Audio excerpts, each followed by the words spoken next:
अयोध्या के राम मंदिर में आज ध्वजारोहण हो गया। इसी के साथ राम मंदिर संपूर्ण हो गया। आपको बता दें कि प्रधानमंत्री नरेंद्र मोदी और संघ प्रमुख मोहन भागवत ने मंदिर के शिखर पर ध्वजारोहण किया। यहाँ ध्वजारोहण अभिजीत मुहूर्त में किया गया। इस दौरान प्रधानमंत्री नरेंद्र मोदी ने धर्म ध्वज को हाथ जोड़कर प्रणाम किया।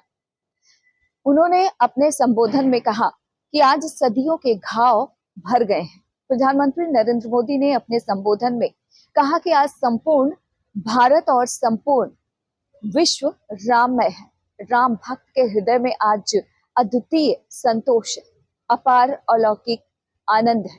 सदियों के घाव भर रहे हैं। सदियों की वेदना आज विराम पा रही है। सदियों की संकल्प आज सिद्धि को प्राप्त हो रही है। आज उसी यज्ञ की पूर्णाहुति है जिसकी अग्नि 500 साल पहले तक प्रज्वलित हो रही। जो यज्ञ एक पल भी आस्था से डिगा नहीं, एक पल भी विश्वास से टूटा नहीं। प्रधानमंत्री नरेंद्र मोदी ने अपने संबोधन में कहा कि आज भगवान के गर्भगृह की ऊर्जा या धर्म ध्वजा केवल धर्म ध्वजा नहीं, या एक भारतीय सभ्यता के पुनर्जागरण का भी प्रतीक है। इसका भगवा रंग, इस पर रचित सूर्यवंश की ख्याति, कोविदार वृक्ष सूर्य रामराज्य का प्रतीक है।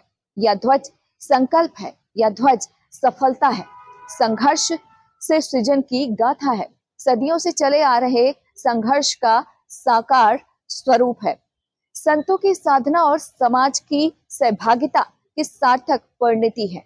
आने वाले सदियों तक यह ध्वज प्रभु राम के आदर्शों का उद्घोष करेगा।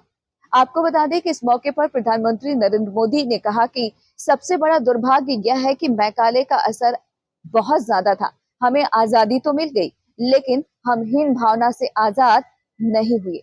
एक सोच बिठा दी गई कि विदेशी की हर चीज अच्छी होती है और अपनी पुरानी चीजों में कमियां हैं। इसी गुलामी की सोच की वजह से हमने विदेश से डेमोक्रेसी ली। हमारा संविधान भी विदेशी देशों से प्रेरित है, जबकि सच्चाई यह है कि भारत डेमोक्रेसी की जननी है। डेमोक्रेसी हमारे डीएनए में है। आपको बता दें कि प्रधानमंत्री ने इस दौरान कहा कि गुलामी के कारण भगवान राम को याद किया, काल्पनिक घोषित कर दिया, काल्पनिक तक कह दिया। प्रधानमंत्री ने कहा कि गुलामी की ही मानसिकता इतनी ज्यादा हो गई कि प्रभु राम को काल्पनिक घोषित किया जाने लगा। वे कहते हैं कि गुलामी की मानसिकता हमारे सिस्टम के हर पहलू में बसी हुई है। हमने नेवी के झंडे से गुलामी के निशान हटा दिए और छत्रपति शिवाजी महाराज की विरासत को स्थापित किया। आपको बता दें कि प्रधानमंत्री ने यह भी कहा कि यह सिर्फ डिजाइन में बदलाव नहीं था, यह बदली मानसिकता का परिचायक था।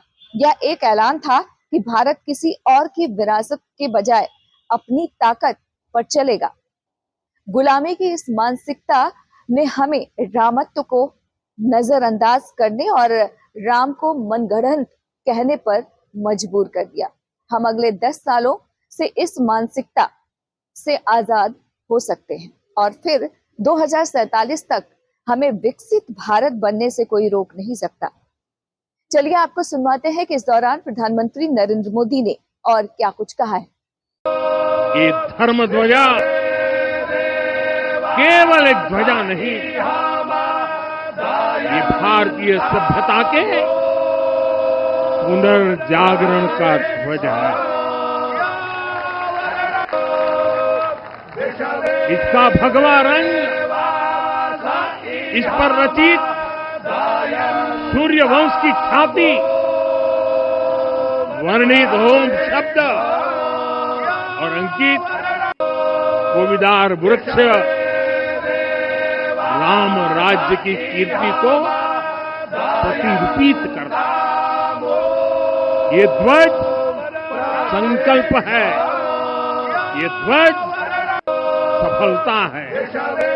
ये ध्वज संघर्ष से सृजन की गाथा है। ये ध्वज सदियों से चले आ रहे स्वप्नों का साकार स्वरूप है।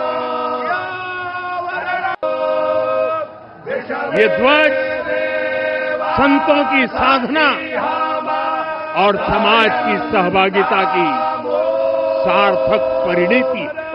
आज श्री राम लला की ये पावन नगरी आस्था और आधुनिकता की, आस्था एवं अर्थव्यवस्था के एक नए युग में प्रवेश कर चुकी है। बेहतर कनेक्टिविटी है। यहाँ पर धर्म पथ, राम पथ, भक्ति पथ, पंचकोसी और 14 कोसी परिक्रमा के साथ साथ 84 कोसी की परिक्रमा श्रद्धालु और भक्तों को एक नए मार्ग और आस्था को एक नया सम्मान प्रदान कर रही है। महर्षि वाल्मीकि के नाम पर स्थापित अंतर्राष्ट्रीय एयरपोर्ट अंतर्राष्ट्रीय और राष्ट्रीय स्तर पर उस कनेक्टिविटी को बेहतर सुविधा उपलब्ध करवा रही है। हर प्रकार की सुविधा आज अयोध्या धाम में इसे आस्था और आधुनिकता के साथ ही आस्था और अर्थव्यवस्था के एक नए केंद्र के रूप में और देश की पहली सोलर सिटी के रूप में भी इसे सस्टेनेबल स्मार्ट सिटी के रूप में इस नई अयोध्या का दर्शन आदरणीय प्रधानमंत्री जी के मार्गदर्शन में आज हम सबको देखने को मिल रहा है। आज का यह दिन हम सबके लिए, हर भारतवासी के लिए, हर सनातन धर्मावलंबी के लिए आत्म गौरव का दिन है, राष्ट्र गौरव का दिन है।